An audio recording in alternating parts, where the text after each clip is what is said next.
Across the agricultural heartlands of America, countless farmers wake up each morning to the same grim reality. Crops destroyed, fields uprooted, and livelihoods under siege. The culprit is not drought or market shifts, but wild boars, an invasive species whose destructive behavior has pushed U.S. agriculture into a constant battle. Each year, these animals are responsible for an estimated $1.5 to $2.5 billion in agricultural losses, leaving cornfields flattened, rice paddies churned, and hayfields shredded beyond repair. The damage is caused not only by what wild boars eat, but by how they search for food. Their rooting behavior, digging and plowing through soil with their snouts, resembles the work of a plow, but uncontrolled and chaotic. This destroys seedlings, damages irrigation systems, and leaves fields so scarred that even heavy farm equipment risks breaking down. Farmers often say that a single night's visit from a sounder of hogs can erase weeks of labor and investment. Understanding wild boar behavior helps explain why they are so destructive. These animals are highly intelligent, adaptable, and social.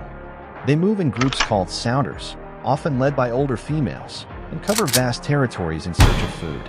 When pressured by hunting, they adjust quickly, becoming nocturnal to avoid detection. Their intelligence extends to traps as well. Once one animal has a bad experience, the entire group may avoid the same setup. This adaptability makes them one of the most challenging invasive species to control. Adding to the crisis is their extraordinary rate of reproduction.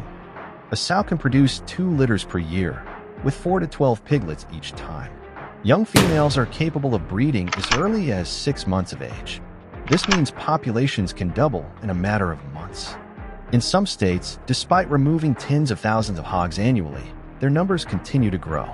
Today, more than 6 million wild boars roam across at least 35 states, spreading into areas that had never seen them before. Faced with such losses, hunting has become one of the most widely used solutions. For farmers, it is not about sport but survival. Hunters with rifles, dogs, and even helicopters are called upon to thin populations and provide temporary relief for struggling farms. In open areas of Texas and Oklahoma, aerial gunning can eliminate hundreds in a single day. On private lands, coordinated hunts help reduce pressure on crops, though experts warn that hunting alone cannot solve the problem. Wildlife management officials stress that while hunting is valuable, it must be part of a broader strategy. Large-scale trapping systems designed to capture entire sounders are far more effective than removing a few individuals at a time. States are also investing in cooperative management programs, encouraging farmers, hunters, and agencies to work together. Disease monitoring is equally critical, since wild boars can carry illnesses that threaten livestock and even humans. Agricultural losses, ecosystem damage, and biosecurity threats make the wild boar crisis one of the most urgent wildlife management challenges in the U.S. The solution lies in persistence, combining hunting, trapping, aerial operations, and strict cooperation across state lines.